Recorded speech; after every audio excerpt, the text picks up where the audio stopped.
I'm not sure what my doctor replacing my rabbi. Doctor replacing the rabbi. Morning. What type of prayer are you here for this morning? Morning prayer. Write down what I had to eat. Yes. If you can just have a seat over there and wait for about 15 minutes. Prayer group is happening back there. Yes, and they're not ready for you.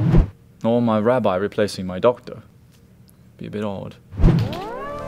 Say Adon Olam Asher Molach B'terem Kol Yitzurni. But there's an undeniable area in medicine where morals and Judaism enter the picture. One of the things that makes me most proud about my Jewish background is the fact that the Torah and the Talmud together have really addressed most of the issues that confront modern technology. It's mind-boggling how Judaism's oldest book holds clues to modern medical dilemmas that we have today. Its application is to me, to you, physicians, patients, to absolutely everyone.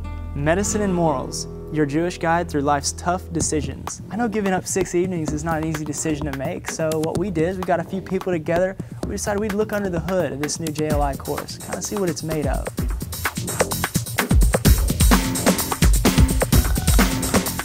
There is a rabbi in England, Rabbi Pink, who has a personal passion for the subject of medical ethics.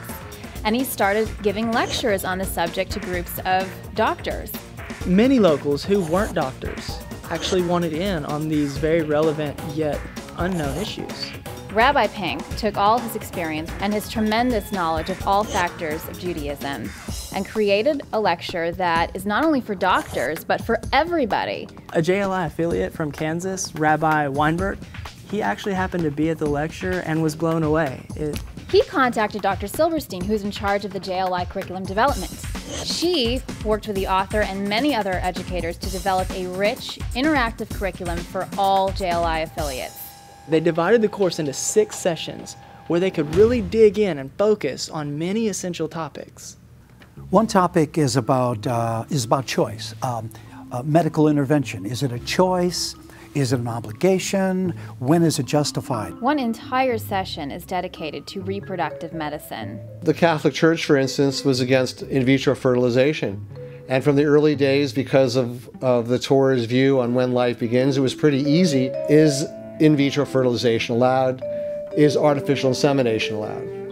Is insemination with a donor sperm allowed? Is the use of donor eggs allowed? One of the questions facing the rabbinical community is the fact that we can now help couples accurately choose the gender of their babies. There's another session that goes into confidentiality. You would be absolutely astounded at how many times personal medical information can actually save a life. People want to know, Rabbi, I have this incurable disease. Should I tell the one I'm dating about it? What are the deciding factors for parents, for physicians? The session goes right into that. In all of the pilot sessions of this course, there were many questions about Judaism's view on mental illness. So there is an entire session dedicated to this very delicate subject. How do we balance the notion of protecting the interests of someone who cannot act as an advocate on their own behalf and allowing them inclusion into mainstream life to as much of a degree as possible? There is a session that deals with organ donation. And am I allowed to donate an organ? Am I obligated to save a life? Another session covers the amazing world of experimentation. Where are the boundaries? I mean, what does Judaism say about us participating in drug trials? Am I allowed to use my body as a testing site? Am I allowed to allow my children? Where do we draw the line with many issues like stem cell research? These are medical issues that each and every one of us are dealing with all around the world on a constant basis. I think this course will be very worthwhile for people because from conception to death, people will have to make medical decisions throughout their life, and this course will help make these difficult decisions. These things are important. They're important to us. They're going to be very important to our children, to our little ones, our grandchildren. The exciting thing about the JLI course is that it will give people the framework by which they can understand how rabbis make these decisions. No one course can give a person a Jewish answer for their particular need, but at least people will know what the issues are that rabbis contend with when helping them make their decisions. I've studied this course. I can't wait to teach it. I'm like a bull in a bullpen. I'm like a boxer ready to go out and box. I can't wait to stand up and bring this to all of my students. What better way for them to come for 6 weeks? I know that sounds like a lot. 6 weeks of vitamins to the brain, exhilarating topics, stuff that will change your entire world and your outlook on Judaism. Medicine and Morals is probably the most comprehensive collaboration between the medical and rabbinical communities. And you don't have to travel to England to see it.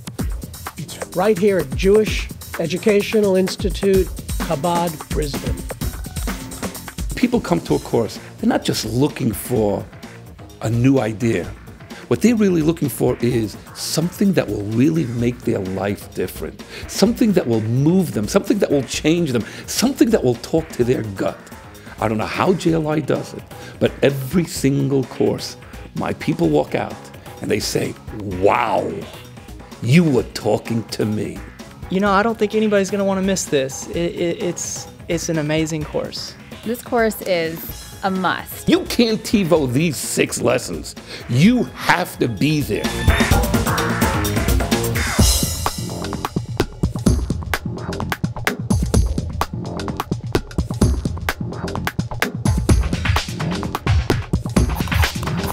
Visit myjli.com to reserve your seat.